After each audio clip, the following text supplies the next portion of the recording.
time.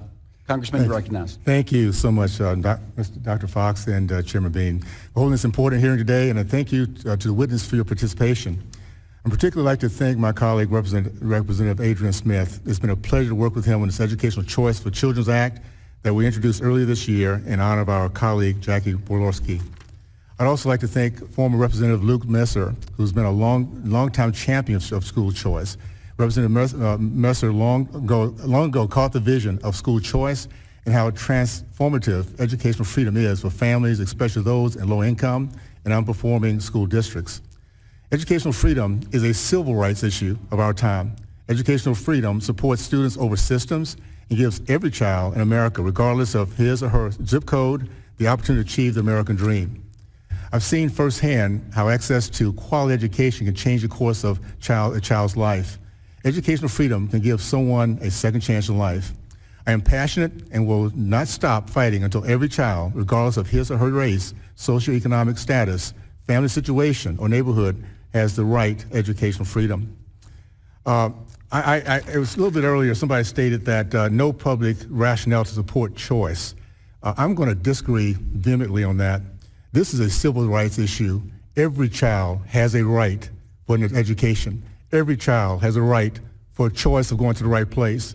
And I think it's interesting because as we talk now about how $10 billion it pulls away from our revenue. I mean, of all times to talk about using that example.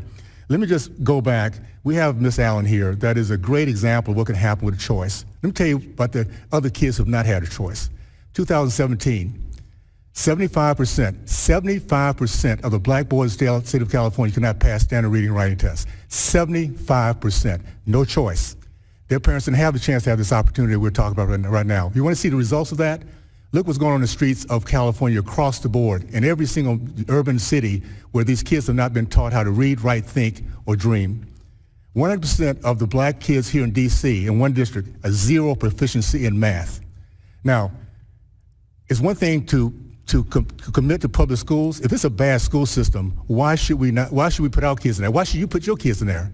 And I would suggest no one in this room would purposely keep their kids in a school that's failing and say it's okay.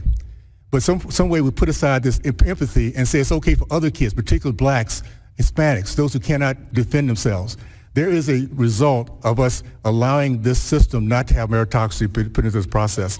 I want to address this real quick, Mr. Messer. The Educational Choice for Children's Act, how does this impact the resources for public education? I think it's very important because this is what unions like to do, is put fear in people's hearts. How does this impact those educational systems already in place right now? Yeah. First, Congressman Owens, thank you for your great leadership on the ECCA. As you talk through this, I think it's important to remember you might be entitled to your own argument, but you're not entitled to your own facts, right? There are $200 billion in COVID monies that are out in schools across America. 100 billion, forgive me, we're in Washington, 100 billion of which have not even been spent. The money that would be used for this tax credit, it's not federal government money, it's the money of the individuals who would decide to give their private contributions to private SGOs and then create better opportunities for kids. You were describing what's happening across America and what happens to the kids that don't get a chance.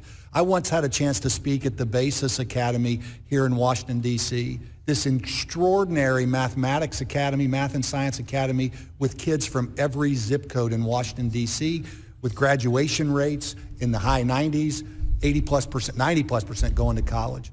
The first question they asked me was, Congressman, why don't my friends and neighbors have this same chance? Yeah. Why don't sometimes even my sibling or cousin have this same opportunity? It's immoral. In a country like ours, no child should be forced to go to a failing or unsafe school. I only have a few seconds here, and I'll just say this. If you want a voice of those who are not being heard, those who say we represent, listen to Ms. Allen, please. Ms. Allen, do you have any last comments on this topic of choice? I would just like to reiterate what you said, that this is a civil rights issue of our time. I look at Baltimore, that's not too far from here, where dismal academic reports are pretty much every week being highlighted by the media. The scholarship program there is $3,000, but the average per pupil spending is $21,000. Thank you. Thank you so much, and I yield back. Thank you very